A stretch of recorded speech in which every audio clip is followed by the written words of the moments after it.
Iran সমর্থিত হুতিদের এমন আচমকা ঘিরে ফেলা কিংবা বাণিজ্যিক জাহাজের কন্ট্রোল রুম দখলে নেয়া, বছর দুয়েক আগের এমন দৃশ্য আবারও ফিরে আসার সম্ভাবনা তৈরি হয়েছে।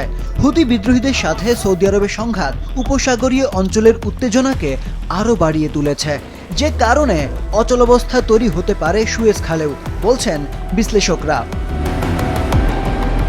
যে সামুদ্রিক জলপথ এশিয়া ও ইউরোপের ৭,০০০ কিলোমিটার দূরত্ব কমিয়ে হয়ে উঠেছে পৃথিবীর অন্যতম বাণিজ্য পথ, সেই সুয়েজ খাল এখন হুমকির মুখে।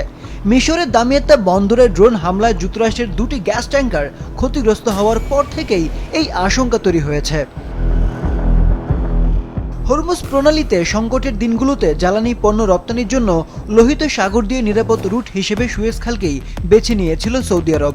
তবে দেশটির সাথে হুতিদের চলমান বিরোধে সুয়েজ খালে জাহাজ চলাচলে ঝুঁকি বেড়েছে। নিরাপত্তা ঝুঁকির কারণে পুরো আফ্রিকা ঘুরে আসতে হচ্ছে অনেক জাহাজকে, এতে বেড়েছে জাহাজ পরিচালনার খরচ।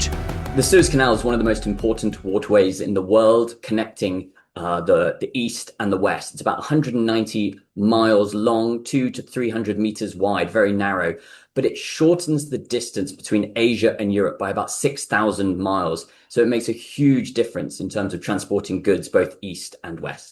তেল পরিবহনে যে ঝুঁকি তৈরি হয়েছে তাতে প্রতিদিন প্রায় 50 লাখ ব্যারেল তেল সরবরাহ হুমকির মুখে, যা জ্বালানি সংকট ও দামকে অস্বাভাবিক হারে বাড়িয়ে দিতে পারে।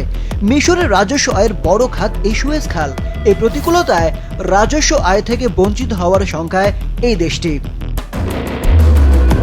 আরিফুদ্দিন নবীন, মাছরাঙা, নিউজ ডেস্ক।